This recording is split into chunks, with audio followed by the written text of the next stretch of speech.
Eu vou falar sobre Deleuze e a filosofia. Eu podia dar vários... Tá bom já.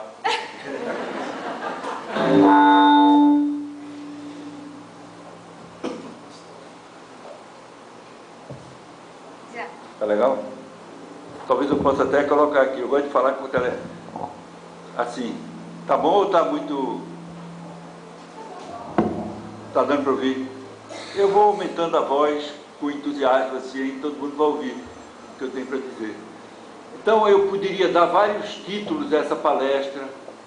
Um, por exemplo, mais enigmático, seria a geografia deleuziana do pensamento.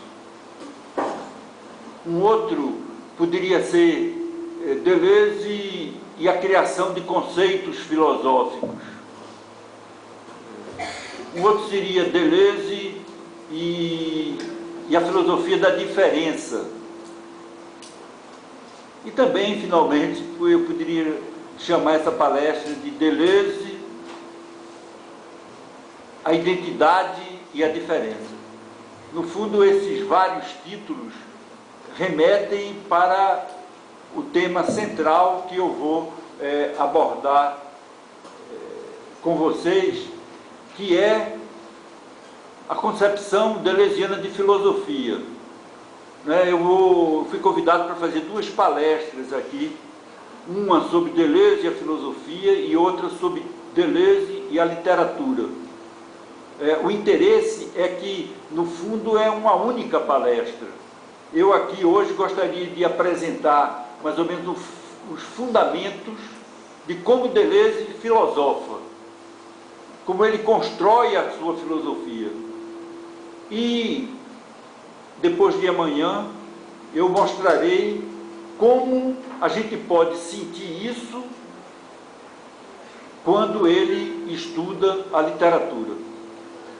Portanto, há uma continuidade e essa palestra é indispensável para que se possa entender melhor o que o Deleuze diz da literatura, porque ele fala da literatura como filósofo.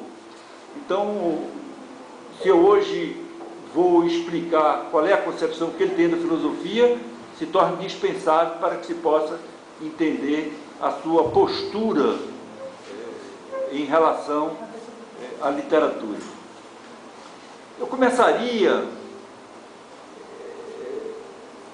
dando uma ligeira ideia do que não é a maneira como Deleuze faz a sua filosofia. Quero dizer o seguinte, para Deleuze, a filosofia não está no nível diferente dos outros saberes. Eu quero dizer, a filosofia para Deleuze não é uma reflexão sobre. Ele gosta de usar essa expressão justamente para criticar a ideia de que a filosofia, como algumas pessoas entendem, seja um metadiscurso, uma metalinguagem. O que é que estou querendo dizer isso? Estou querendo dizer um discurso, um saber que teria por objetivo formular, explicitar critérios de justificação, de legitimação dos outros saberes. Isso significa considerar a filosofia num nível diferente dos outros saberes, que podem ser os saberes artísticos, como o literário, científicos. Deleuze acha que esses outros saberes não precisam ser legitimados, não precisam ser justificados. Se eu estou chamando a atenção para isso, é porque essa é uma tendência, é uma das tendências, e talvez a principal tendência da filosofia na modernidade. Eu estou usando a palavra modernidade até no sentido em que o Foucault usa, como um determinado período histórico que começa depois da época clássica, que começa no final do século XVIII e início do século XIX, né? Digamos, a época da Revolução Francesa, a época da ciência positiva, e no campo da filosofia, a época de Kant e das filosofias kantianas e pós-kantianas. Por que eu estou falando disso? Estou falando disso porque a revolução kantiana na filosofia, que foi muito grande, né, que pensou a filosofia como crítica, implicou considerar o discurso filosófico, o saber filosófico, como de um nível diferente dos outros saberes, no sentido em que os outros saberes produzem conhecimento e a filosofia reflete sobre essa produção de conhecimento. Quer dizer, a grande questão da crítica da razão pura, o que eu posso saber, tanto o que é o conhecimento, como é que o homem conhece. Isso significa que a filosofia estaria num nível diferente dos outros saberes, que eles sim produzem conhecimento, enquanto que a filosofia teria essa tarefa de legitimar, de justificar, de analisar se os conhecimentos produzidos fora da filosofia teriam legitimidade. Isso parece coisa do passado, mas não é, porque a gente encontra isso ainda em várias, digamos, correntes filosóficas. A filosofia da linguagem, por exemplo, o neopositivismo, ou a história filosófica das ciências francesa, entende? É uma maneira de pensar a filosofia que está muito, para usar uma linguagem kantiana, baseada numa diferença entre o transcendental e o empírico.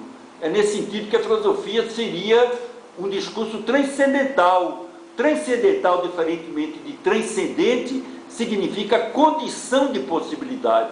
Então, caberia à filosofia estabelecer as condições de possibilidade dos outros saberes, a ciência, a arte e assim por diante. Pois bem, Deleuze se situa ao lado de Bergson, por exemplo, na modernidade, numa tendência diferente. Porque, para Deleuze, todos os saberes estão no mesmo nível. Não existe esse nível da metalinguagem, do metadiscurso, que elaboraria essas condições de possibilidade que fariam a investigação da legitimação ou da justificação dos outros saberes. Para Deleuze, é um pouco a ideia básica de onde eu vou partir para desenvolver o meu raciocínio hoje. A filosofia é produção, a filosofia é criação. Dito de uma maneira mais explícita, a filosofia é criação de pensamento. Então vocês vejam, para Deleuze, todas essas formas de saber, científicas, filosóficas ou não, são formas de pensamento. Não se pode dizer, segundo Deleuze, que a filosofia produz pensamento e os outros saberes não. Tudo para Deleuze é criação de pensamento.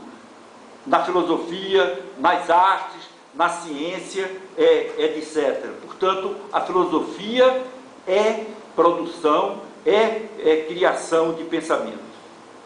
Ora, dizer isso é arriscado, é perigoso, porque se o pensamento não é um privilégio da filosofia, é o que eu estou defendendo, como sendo a posição de Deleuze.